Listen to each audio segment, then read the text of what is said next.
for the interview of an interesting person. Today's guest is going to be so much fun. Today we have the one, the only, the amazing Curtis McKinnon. Thank you guys so much. Thank you. Curtis is an MC, writer, host, poetry slam winner, independent artist, and just released a new song. Man, you guys make me sound like I'm really busy, like I do a lot of things, you know? I do a little. It's because you send us your bio. So first off, how are you enjoying being on the show? I'm having a great time, man. I love learning about the video game of the week, the book of the week. You know, some things you're giving me some more things to do in my downtime while I'm creating and doing different things, man. So I love it. Okay, so I have to ask. You do so many different things. You're a writer, host, and independent artist. Which one do you like the best? That's tough. What I like the best, I have to say hosting is probably one of my top because I love being in front of an audience. Wow. Yeah. So what exactly is an independent artist? Well, an independent artist is somebody that's not signed by a record label. They produce things themselves, they write things themselves, and they self-publish. So it's somebody that does everything for themselves. There's no major corporation that's backing them, and that's what I am. Wow, well that's really, really cool. What's the best part about being an independent artist? All right, so the best part about being an independent artist is having the creative control to write and create in the way that I see fit. There's nobody, trying to tell me what kind of song to do or how to deliver this in a particular way. I get creative control for what I put out, and my integrity is intact 100%. So that's the best part about being an independent artist. I get to creative freedom to do anything that I want to do with my artistry and my artist name, and that's what makes it so great. Wow. So your bio says that you slam poetry. Mm-hmm. Can you tell me more about that? Well, I don't slam poetry. I do poetry slams, so it's a little bit different. Poetry slams are basically competitions that poets get into, and they see, they have the crowd, random people judge, and then they have a score of 0 to 10. And your goal is to get as close to 10 as possible to convince the audience and your fellow peers that it deserves a 10. And then whoever wins at the end is the winner. And I've had the opportunity to win, quite a few in my day. So you won a few awards for Poetry Slam, like you just said. Well, which are you most proud of? I would say the Fringe Festival in 2012, as well as the Fringe Festival in 2018, because I didn't expect to come back and win 6 years later. It was very impromptu, even from when I was asked to be a part of it to winning that. So that was really, really, really cool. Mm-hmm. So my dad said that you have a new song coming out. Can you tell me about it? Absolutely. The song is called Ode to Black Women. And it's basically a song about uplifting the women in my community and, who have been mistreated or mishandled by, people all over the world. So it's my job in the song. I shed light on some of those things. And then I also make sure I take time to uplift and empower them so that they know that someone is out there speaking on their behalf and making them feel good. And, giving them some more self-esteem and confidence to know that, somebody has their back and they are supported. So what was the song important for you to make? Well, it was important for me to make because I've always been, not a silent advocate, but I've never liked seeing people being mistreated. And I felt like this happened more often than not. And so it was important for me as a man to make a stand for women because, not just because we all come from women, but we're all human beings. And so when I see somebody that looks like my sister or my mother or somebody that's just anyone that's being mistreated, it bothers me, especially when they haven't been provoked or done anything to deserve that type of treatment. So it was important for me to make a stand for something like that. Mm-hmm. Well, does it take a lot of training to be able to do this? It does take a lot of practice. You don't need a lot of training to have a heart to want to speak out for people or to help people. But in terms of creativity, you just need a little bit of practice and the heart to do it. And, of course, you'll eventually get there. Mm-hmm. Well, what is the hardest part about being an independent artist? Well, it's like the pros and cons. So the good thing about being independent artist can sometimes also be the not so great thing about being independent artist, because when you need funding, when you want to do really creative music videos, or you want to, pay for production and sound, those are things that have to come from out of your own pocket, or if you're lucky enough, you have fan support and they can help you to, to promote your dreams. So the hardest part would probably be the funding and the fact that you have to do most things on your own.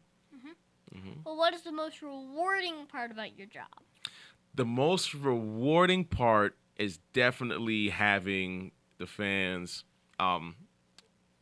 appreciate and then have the things that you create it resonate with them, and then the fact that they say, you were speaking for me, or like, thank you so much for making this, or just I'm so grateful that this is the type of content that you make.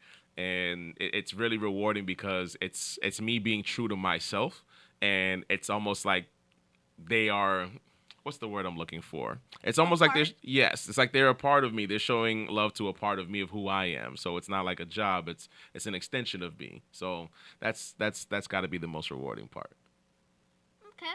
So your bio says that you hosted a bunch of events. Have you interviewed or hosted famous people? Not yet, but I would love to. I have hosted open mics. I've done weddings.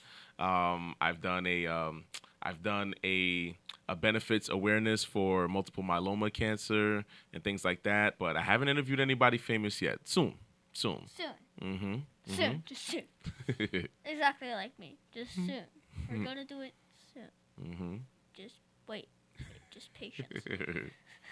Patience is a virtue. So what is the craziest thing that has happened while you were doing your passion? That's a tough question. The craziest thing? I want to say it might be from winning that slam in 2018, because I just wasn't expecting it at all. It was very last minute, and I came back and I did a couple of old things and maybe one new thing, and then me winning that, and that was just, it was mind blowing for me. It was crazy. Yeah, it was crazy. I couldn't believe it. So my dad says that you are a good singer. Can you throw me some bars? Let's see. I can sing no. I won't make the audience's ears bleed. But I'll throw you some bars. Here we go. Enthusiasm truly happens when not one but two be passionate about the same things, connection integrating, similar train of thoughts of the Underground Railroad to Noah's Ark, a fresh start till death do us part. I'm focused on the spiritual, the physical, it dwindles like a moth to a flame, I just want to be kindled. We make things complicated when they were meant to be simple. Sometimes we should use force, most times we should be gentle. Sometimes I want to fly into the eye of the sky, land on a silver moon, converse with the Most High, avoid the noise pollution, confusion and intrusion, where if I cease to be alive, I continue to revive. This flow is abstract, if you can imagine that, continues to fluctuate and oscillate like NASDAQ. And that's that. Wow. That's good. Thank you. I can't think of that. I can't think that fast. Hey, it's practice. It's practice and repetition. Practice makes progress. Exactly. Just like how you do this show all the time. Somebody might not be able to do what you do, but you do it. See, and when you're at the start of a new show, mm-hmm. you start okay. Mm-hmm. And then while you're elevating over, for me, it's been 2 years. So I've elevated 2 years and a half. Right. And now I'm actually getting pretty good at it. Yeah. Because you're memorizing. You have that muscle memory. Right, exactly. And you're remembering some of the words. So seriously, you can just remember all of the questions and just sincerely just look at the guest the whole entire thing. And that's it. Boom. It's so cool to see. Well, what is your greatest achievement in life? Because you have so many jobs. My greatest achievement in life is probably not having to do with professionally. It's probably being married. When I got married in 2018, Wow. That was my greatest achievement. Finding somebody that loves me and and that And loves you God love is them? yeah, and I love them absolutely. You better believe it. You can't be in a marriage if you don't love that person back, or you can, but it just be a very wild Yeah, adventure that but you it could would probably write a be book a about. little bit A little bit weird, just a weird. little bit. Just a little bit. Just a little bit. Not a lot. Just a little bit. But who helped motivate or inspire you the most in following your dreams? That's a phenomenal question. I was motivated and inspired by Martin Luther King, Tupac Shakur, Mm-hmm. my friends. I have a very great circle of friends. They don't live close to me. A lot of them don't live close to me, but they have pursued their dreams, and it inspired me to know that I could do the same because they say, hey, they had little to no help when they did it, and I just looked at myself and said, well, they can do that. I should be able to do it too. And I just tapped into myself, and I was able to accomplish some pretty awesome things. So yeah. Mm-hmm. So, what is the coolest thing that you have ever done? Wow, the coolest thing I've ever done for sure has definitely been shooting the music video, my first music video for the song "Ode to Black Women," which is streaming on all platforms right now. Shameless plug, but that was the coolest thing that I've done. It was me taking a chance on myself, and I had my family around me. My family was in the video, my wife, my close friends, and that was just the coolest thing. That was the coolest thing. So, what advice should you give my listeners if they wanted to grow up and be an independent artist? I would say be true to yourself. Always be true to yourself. That's where you're gonna find the key. That's where you're gonna find the magic in that because you're unique and a one of one. So be true to you, and the art will flow. And as long as you're staying true to that content and the things that you're creating, all the things will follow. If you could go back 10 years and tell yourself something, what would it be? Ooh, it would probably be don't care so much about what other people think. Mhm. That would be the main thing. I would save myself a lot of time, a lot of headache, and get a lot more accomplished if I didn't worry so much about what someone thought about what I was doing. So, what did you want to be when you grew up? Well, did you always want to be an independent artist? Actually, no. When I was a kid, I wanted to. A part of me wanted to play football, and then there was another part of me that wanted to make video games. Because I loved video games. I still love video games. I don't have as much time to play them, but I wanted to do that. I thought I would make different types of Kool-Aid, like being like a chemist or something like that. So I wanted to do a ton of different things before I landed on being an artist. Well, if you could do any other job that you are not already doing, what would it be? Honestly, I would say comedian. I don't think that I'm super duper funny, but I love making people laugh, and I think if I took some time, I could be pretty good at it. So if that would be one. I love making people laugh. It brings people together. It's just more a part of who I am. Bringing people together and having people feel good once I leave the room. When I enter the room and when I leave, they feel better than when before I came in. Well, can you tell me a joke? Oh man, put me on the spot. Well, I said I need to take some time. Let's move on before I embarrass myself. This is why it's a dream and not a reality as yet. Got to practice it. See, Espanol, see, means yes. So what was the biggest mistake you ever made, and how did it change you as a person? The biggest mistake I've made. That's a tough one also. The biggest mistake I've made. Probably lying, but it was also one of the best things that happened to me in a weird way. Because I lied about my age. I used to always lie about my age because I didn't feel like I was respected or people looked at me the same. So I lied about my age to, to get a little bit of respect or to have some self-esteem. And then, I got arrested. And but it wasn't just because I lied. They said that, but um I got arrested while my friends didn't. And even though we were all together, but that experience showed me the reality of what it was like for people like me at that time and even the present day.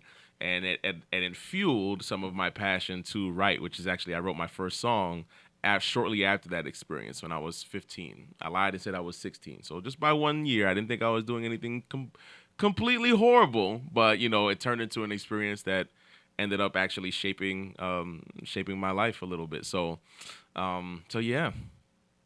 Oh, wow. hmm So when you're not working as an independent artist or hosting, what do you do for fun? Well, I listen to one or two podcasts, like some actually I listen to some wrestling podcasts. I used to love wrestling. I don't watch it like that anymore, but I used to love wrestling. So I listen to a podcast about that here and there if I do want to keep up. I watch movies on Netflix and Hulu, sometimes Disney Plus, and yeah. And in my downtime, I definitely play a little bit of video games. So yeah. Well, I know you play video games, so what is your favorite one? Oh man, so my favorite one right now is probably Dragon Ball Fighter Z. It's probably tied with Street Fighter. Street Fighter's got to be my all-time favorite video game. All-time favorite. Mm-hmm. And also, you know what? I play Marvel Strike Force on my phone almost every day. Yeah. Phones! Mm-hmm. Normally I just play on PC, but that's fine. Okay, so what is your favorite book to read? Right now, I'm reading this book called The Big Leap by Gay Hendricks, and it's a great read for people that are into self-development and just discovering things about yourself, and it just helps you to, again, build that confidence and learn things about you to stop putting a limit on yourself in terms of your happiness and what it is that you can do and accomplish.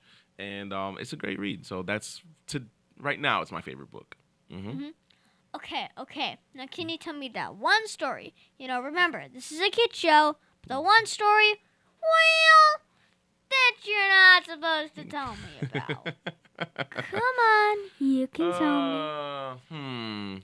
Well, I'll say, So when I was 15, I skipped school that day, and I was skipping school because my friends wanted to go to the mall. We were on our way to school, but then my friend and his girlfriend didn't want to go to school that day.